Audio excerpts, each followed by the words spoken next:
General, will you handle whatever you can of those? Thank you, sir. And for your first question, reintegrating, I'll take the first and the second both together.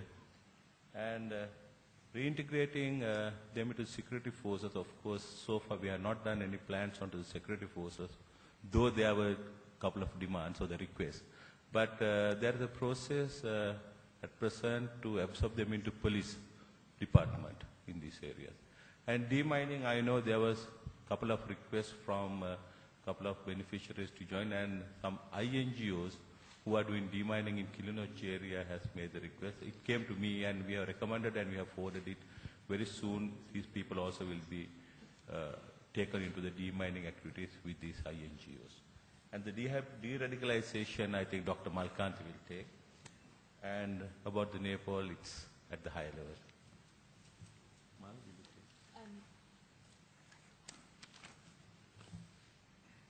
When you think of de-radicalization, I think it's important to look at the factors that help to radicalize. So the Commissioner General covered 6 areas of rehabilitation, which was educational, vocational, psychosocial, social, cultural, familial, and extracurricular and creative therapies. So when you look at de-radicalizing, particularly ex-combatants, we've also looked at the components that help to radicalize. Each one of those components were denied to the ex-combatants or the cadres.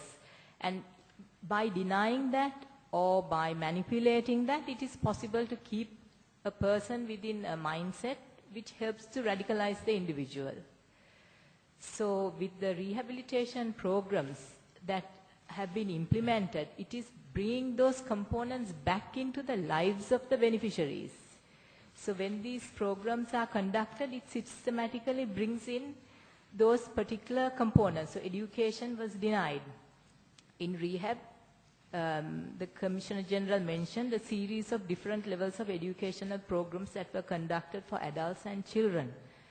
Vocational, the terrorist organization kept the beneficiaries, the combatants within a narrow sphere of vocational training that helped to maximize their aims.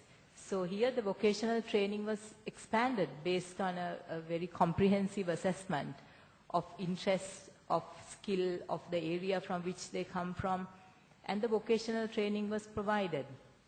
Psychosocial programs help to change the mindset in terms of helping the individual to go within themselves and come up with answers.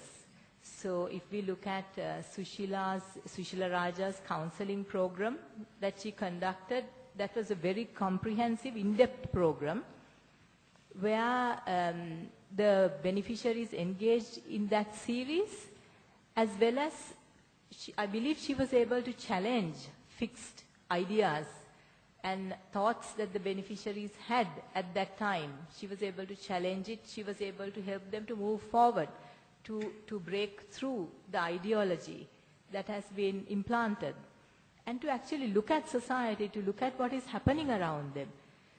This was a group of people that was taught to hate the military, taught to hate Sinhalese whom they've never met, and taught to flush out the Muslims from areas whom they had not interacted with.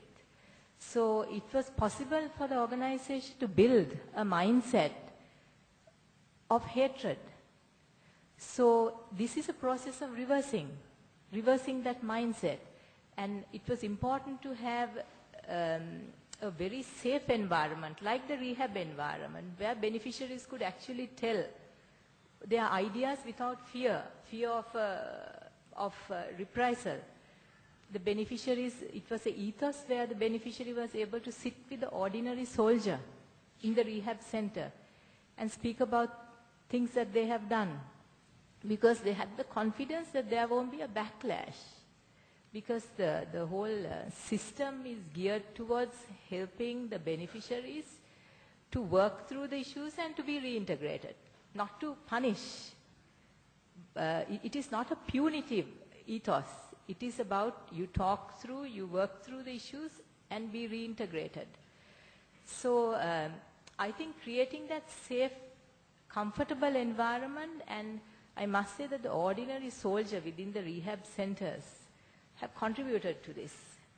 So that whole process helped with helping to move the person away from radical ideas and beliefs.